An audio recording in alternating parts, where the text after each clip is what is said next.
Wait, 6 nights, 5 one-acts, 10 actors. The stage is a world. Don't go anywhere. Stay right there.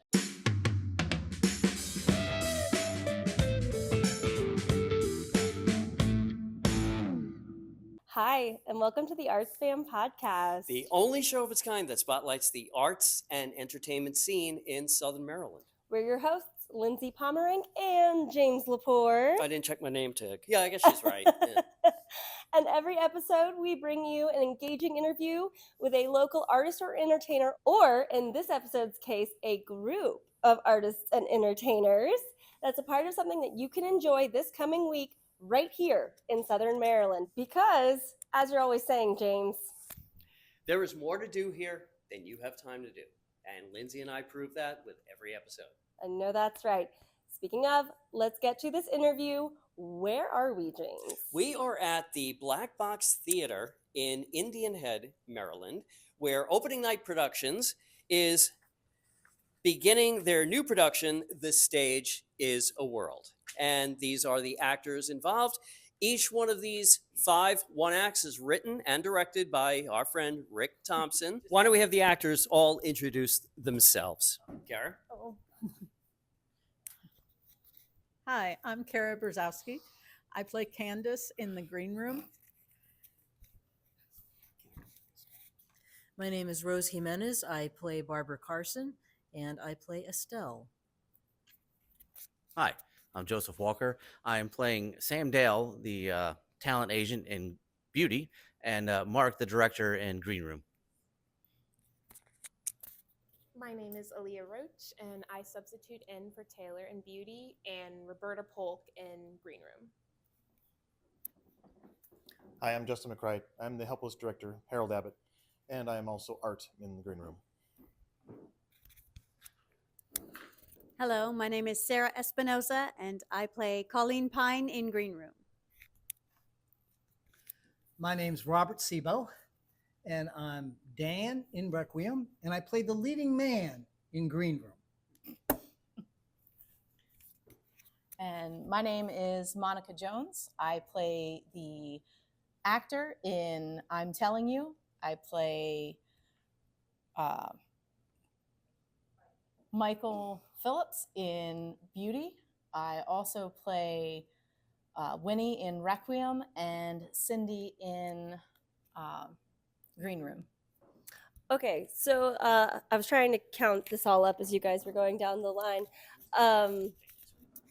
So if I'm counting it right, you have the most amount of parts in this production. What's that like? Well, complicated.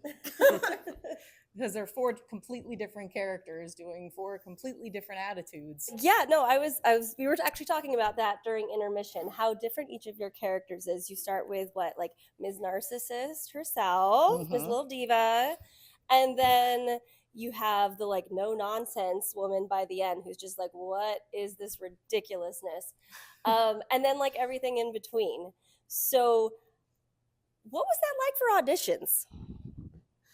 To be honest, I didn't really audition. I just got a phone call from Rick saying, hey, I need you, and it's your kind of character. And I showed up, and it was 4 different people. That's an actor's dream come true. Okay, so I kind of want to get an idea of what rehearsals were like from a couple of different one of you. What were some funny moments? What were some difficult moments where you were like, Rick, are you serious? Or, oh my gosh, that's brilliant, Rick, or what have you. You guys are welcome to go down the line. Pass it along. Sure. Because we're a play group with no real home, we auditioned and we rehearsed in multiple different places. And I thought it'd be a great idea to rehearse at the Lexington Park Rescue Squad, Station 39, because we have a huge room upstairs. I wasn't thinking about the fact that every 10 minutes there'd be an alarm going off and bells ringing saying, one unconscious, and we're trying to go through our lines. So, that was a lot of fun. At least, Yeah. Spitting up blood. at least your room, you could mute that mic. When we did it at Cal's, you couldn't mute it. It was full strength, full volume for 140 seconds. Hold on, let's just pause like it's an airplane.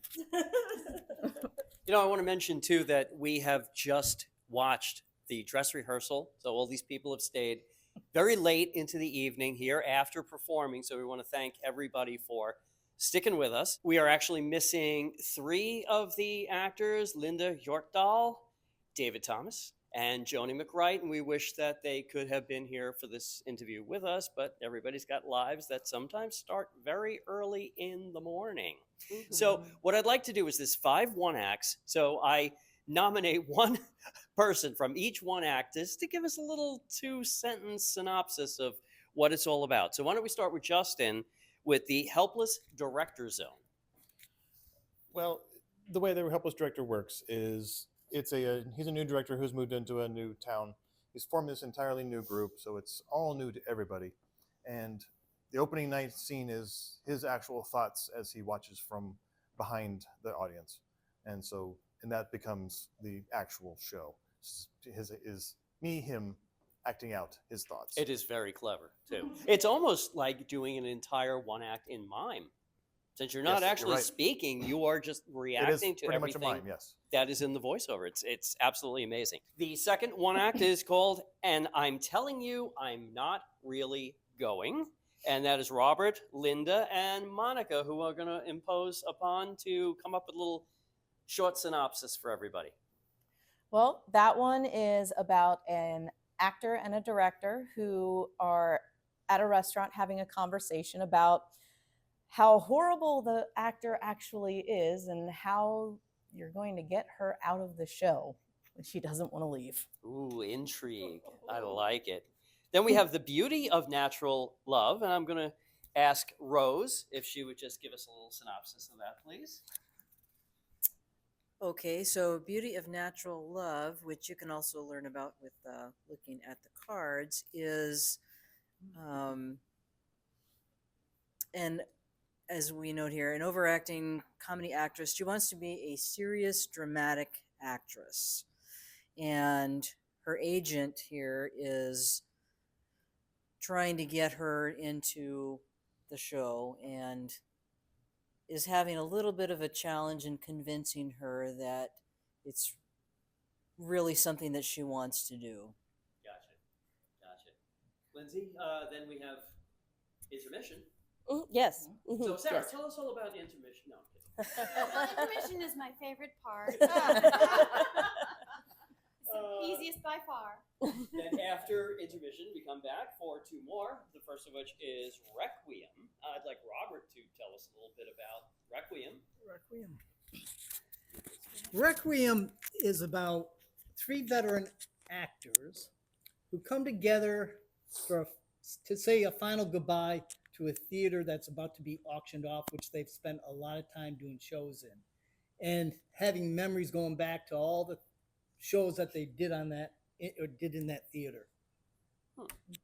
And then we wrap up the evening with Green Room, which of course is about the green room. That is where the actors get ready before every performance of a show. And since that contains everybody, I'm just going to let everybody throw out ideas. What's Green Room about, everybody? A hot mess. There you go. Thanks for watching the ArtsFam podcast. No, there must be more to it than that. I'm playing the leading man, and a lot of crazes comes from it because I'm having relations with more than one actress. Bit of a cad, aren't you? And it finally catches up with them at the end. So this entire show is completely Southern Maryland homegrown. Everything from the scripts themselves, also directed by Southern Maryland. And that's all, lovely Rick Thompson, who's been in part of the theater world here for quite a few years. At least a couple of months. At least a couple months, yeah. So I'm curious to hear from you guys what that's been like. Any really cool experiences you've had working with someone, or maybe some challenging bits, or maybe some funny parts. And if Sarah? it's difficult being directed by the person who wrote it, that's got to be a little daunting, right? too. Absolutely, yeah. I would imagine the specificity is Yep. No, just the constant changes in the scripts. No one tell you no.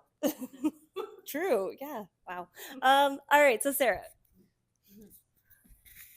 So I've known Rick since 2019. I started in a different theater group. So I've been hearing about some of the lines in this script for a few years. Rick and I have lunches and we talk all about scripts and everything. So when I got a chance to be in this, I was pretty excited. And I almost didn't want to do it, but he asked me nicely, so I'm doing it. I also have lunches with Rick, and now I find out he's two-timing me with Sarah, so I don't know what to think here. So I'm prettier. yeah, I would say that's true. So, is No, he a good director or a tough director? Rick is an excellent director.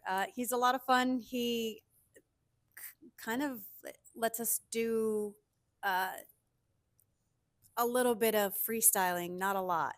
But it's excellent when I forget my lines sometimes and I can add in a different word or two and still have it mean the same thing. Rick has directed me too in God's Favorite, and I thought he was fabulous. Always good ideas. Yes. Coming from Rick. Yes. And Aaliyah, you must have some interesting stories to tell, being that you're a fill-in for how many characters? Just 2. Just two. Well, just two. You still have to learn all the lines for 2 nights. Just 1 technically. Oh, okay. Two roles, 1 night. You never know. So if you research this on the internet, you might be able to find out just what night Aaliyah's going to be here. So what's that like, all the preparation for just 1 performance? Well, I got a message one day like, "Hey, can you do this?" And I was like, "Sure, why not?" And then he sent me the script, and then I eventually met everybody, and that was about my rehearsals. I sat in. Have you done theater in Southern Maryland before? I have. I did a lot of theater. I actually worked with Rick when I was younger too, so I think he sometimes forgets me.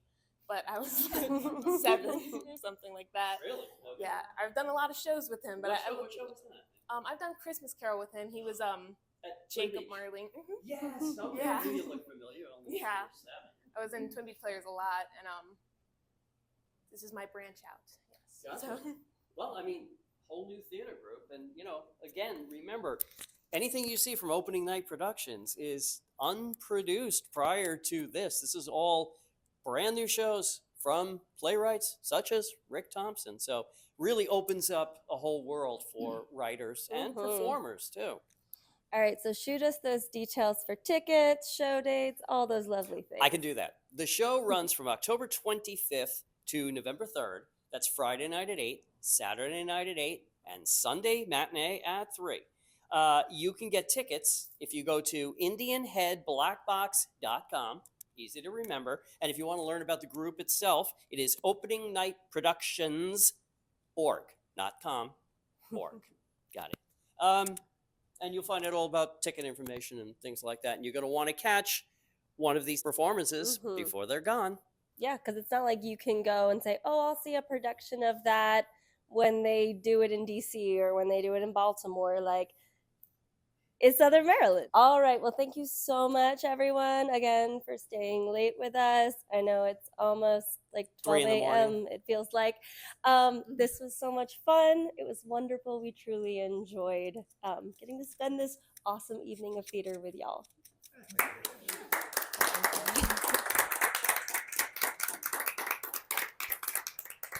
All right, so that brings us to the end of this episode. As always, if you like what we do here on the ArtsFam podcast, I mean, you could send money, but maybe just follow us on all of our social medias. We like adoration too. That's good. Money and adoration. That's why we do this. So. Thank you. Thank you so much, you beautiful human beings, for joining us on the ArtsFam podcast. We'll see you next time. Bye.